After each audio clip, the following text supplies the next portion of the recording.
Hey guys, welcome back to the Jesus Justice Podcast. My name is Kaylee, and we are on episode 3 of our mini series, The Way of the Kingdom, where we are talking about how to become people who look more and more like Jesus. And we talked about in episode 1 the blessings and the woes and humility, and we are covered in our last episode loving our enemies. And today we are talking about the power of mercy. And I kind of want to give like a heads up again. It's kind of another hard week here at the Jesus Justice Podcast, because this episode really, we're talking about the power of mercy, but it's all about judgment, and that always makes us a little uncomfortable. And when I think of judgment and the power of mercy, I think of the woman caught in adultery.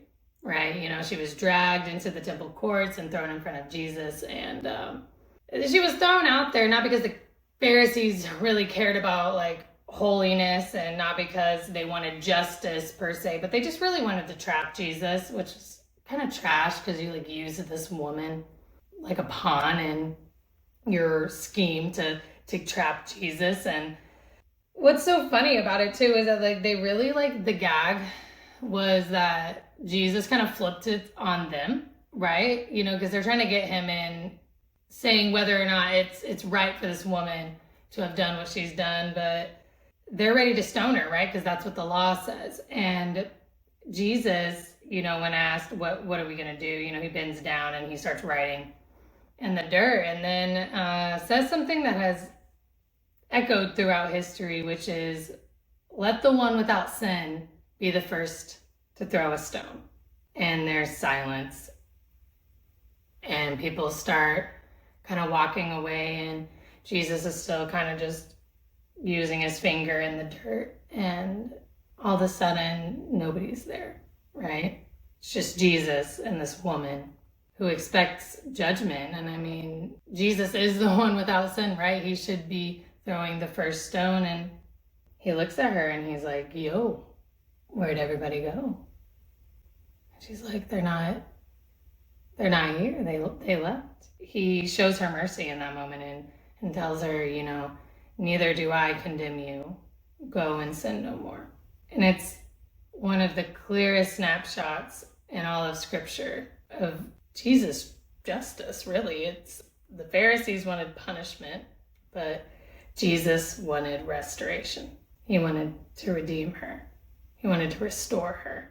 And if we're honest, this story, you know, we love it when we place ourselves in the position of the woman, right? This is a great story when you're the woman, right? No one gets to judge you. No one's throwing stones at you. You get an opportunity to go and be changed, and you get to receive all of the mercy. But the story's kind of awkward if you put yourself in the position of the Pharisees and the ones who wanted to throw the stones.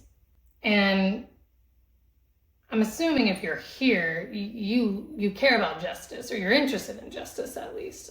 And we talk a lot about justice, but it's so easy in our pursuit of justice for judgment to creep right in. And, you know, most of us don't walk around with literal stones in our hands or in our pockets, unless you're my husband in Colorado, who just is adamant on bringing a rock home. But we're not walking around with stones in our pockets ready to go, ready to throw them at people. But we do walk around with mental ones. We're really quick to assume, make assumptions of people. We have a lot of half-baked opinions on people without knowing the full context. We have a lot of sharp words that we throw at people. A lot of accusations. We may not say them, but we're thinking them. There's a lot of little narratives that we build about people based on about 5 seconds of information. We have an assumption. We judge motives that we don't know the full story of. We judge stories we haven't lived. We judge people. God is still transforming. And because that is our nature, our natural inkling is to jump to conclusions, to assume, to judge. This next bit of scripture hits all of us hard.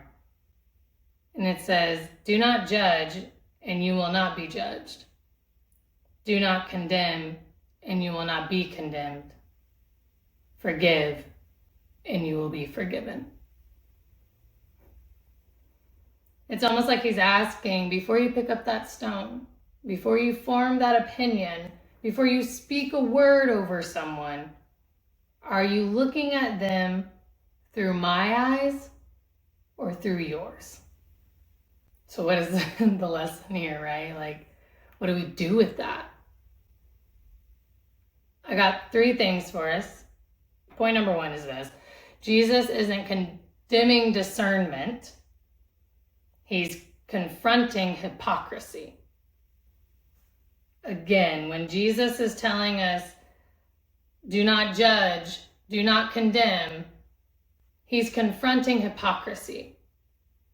Because at the end of the day, we do need discernment. We need to know what's going on. We need wisdom. We need truth, right?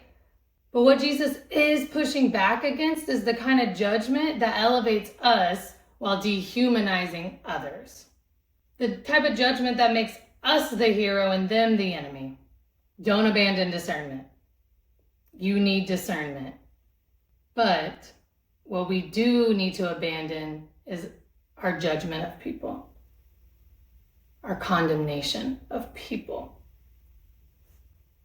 Because if Jesus didn't come to condemn the world, I don't think you did. If his goal was not to condemn the world, I don't think our goal should be to condemn people into submission or condemn people into transformation. I'm just saying. Point number 2 is, with the measure you use, it will be measured back to you. What you give is what you're gonna get. That's what Jesus tells us. He pretty much is like, careful now, because what you do will be the standard. So however you're judging them will be the standard in which you are judged. So if you're stingy with grace, you're going to not receive as much grace. If you assume the worst in people, I don't think you're going to get much benefit of the doubt. If we hold people to a level of perfection and we don't live up to it ourselves, that is going to be the mark in which we are judged at the end of our lives. I need you to remember that. The measure in which you use will be measured back to you. Just think of judgment as a boomerang, right? Whatever you throw out there will come back. In Matthew, it states plain and simple in chapter 7, verse 1. Do not judge so that you won't be judged. Do not judge so you won't be judged. Jesus is warning us that the level in which we judge people is how we will be judged by the Father. And that's enough for me to start really thinking twice about what I say to people, how I say it to people, and how I think about people. Because I don't want to get to the end of my life and all of a sudden there's this impossible standard. And then I think oftentimes in our walk and in our lives, we forget the severity of that. We forget that there is like something we have to answer to at the end of this. So think about that next time you're quick to critique and slow to confess. The next time that you judge someone for something that they read or they watch on TV or do, because you may have gotten by this far judging people and having these super high standards of people, but it will come back and bite you in the end. I don't want that. I don't want that for you. I don't want that for me. So we have to think about it. Have discernment, yes, but condemn them, it's not necessary.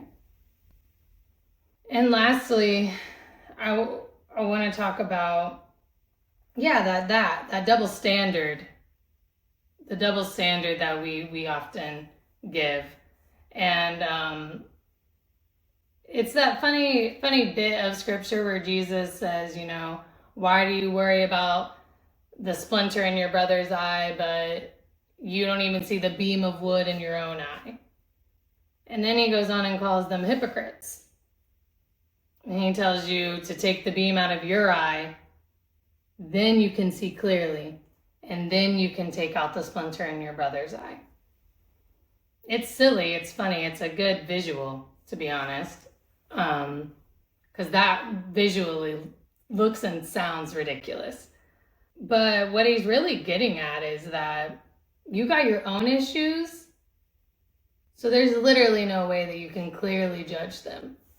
It's like on the plane where they say, do your mask first, then worry about somebody else's mask.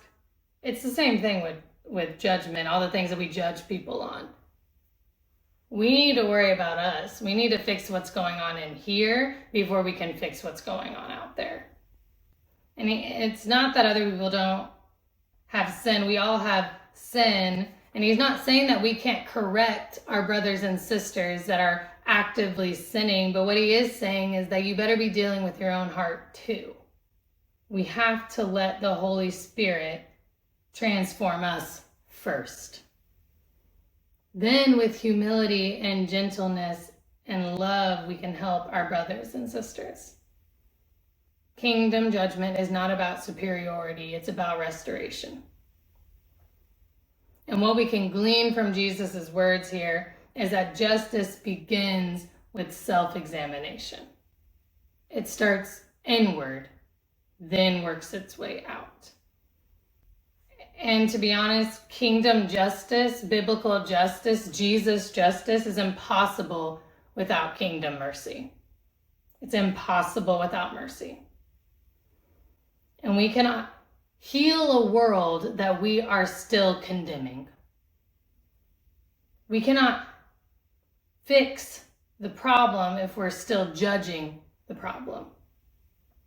Because judgment without love creates victims, not disciples. And we're called to go out and create disciples, not victims. Jesus did not excuse the woman's sin. He addressed it after he dealt with her shame. He protected her first and restored her dignity first. Then he worked on transforming her. And we see in that story that truth without mercy will crush people. And that Jesus is the only one that has the right to judge or throw the stone, yet he chose mercy. And that's not him being soft. It's not him being passive.